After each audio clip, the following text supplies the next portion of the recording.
Hello everybody. So today I want to talk about calculus, the topic that is about differential equations. So now I want to show you how to answer. We divide both sides by y.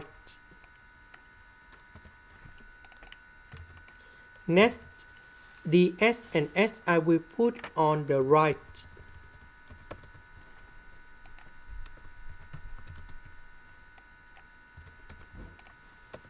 Next, we put the integration for the both sides.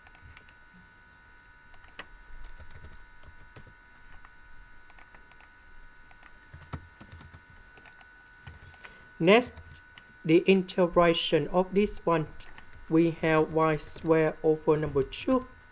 This one, we have ln of the absolute value of s, and I will put about c. Number 6 divided by number 2, we have number 3. This is the end. Thank you for watching.